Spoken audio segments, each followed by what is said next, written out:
Totem.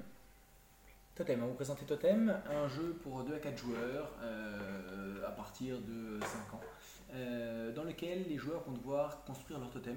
Vous savez que le scénario c'est chez les Indiens, les animaux sont très importants et on leur attribue des pouvoirs. Donc chaque individu est associé à un animal totem et donc là vous allez devoir construire le totem de votre tribu. Comment ça se passe? Donc il y a des morceaux de totem qui sont plus ou moins grands et plus ou moins nombreux. Donc les papillons, c'est eux les plus nombreux. Il y a 6 morceaux et par contre ils sont petits parce qu'ils sont pas très rares. Et à l'opposé, on a l'aigle qui lui est beaucoup plus rare, donc beaucoup plus haut, mais il n'y en a que 2. D'accord? Donc des papillons, des grenouilles, des castors, des ours et des aigles. On retrouve la même répartition dans les cartes. Donc il y a 20 cartes parce qu'il y a 20 morceaux de totem et on retrouve exactement la même répartition. Comment ça se déroule? On va distribuer, donc on va faire 4 tas de cartes. On va faire 4 tas de 5 cartes. Qu'on joue à 2, 3 ou 4 joueurs, on fera ces mêmes 4 tas de 5 cartes. Voilà, tout le monde a 5 cartes. Et pour lancer le jeu, chaque joueur, à tour de rôle, va piocher une carte dans le tas de son choix. Donc moi, je vais par exemple piocher une carte ici. Et ça m'indique quel va être mon premier morceau de totem. Donc moi, je vais prendre ce morceau-là. Donc je serai castor pour commencer. Je vais poser mon totem castor et défausser la carte. On n'a plus besoin.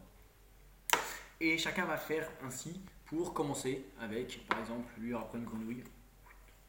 Hop là. Ici, elle aura pris un ours chez moi. Voilà. Et donc, chacun, c'est la base de mon totem. Une fois que j'ai la base de mon totem, on va commencer à jouer.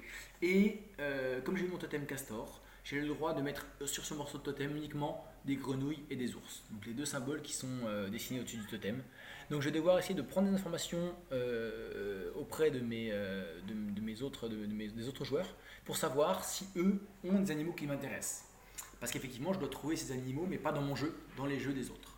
Donc je vais par exemple demander au joueur d'en face combien est-ce qu'il a d'ours dans son jeu. Donc elle va prendre son jeu, ou il va prendre son jeu, il va le regarder, et il va m'indiquer le nombre d'ours.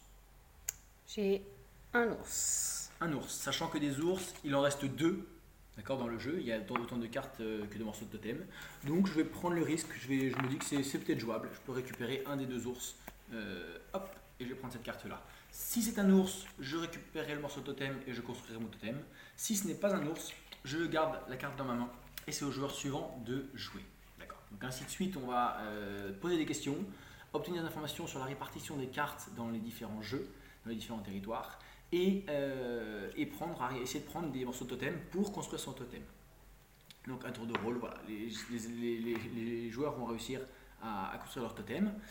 Au-dessus des totems, donc soit il y a des totems neutres, soit il y a des totems avec des flèches. Les flèches signifient des saisons, les changements de saison.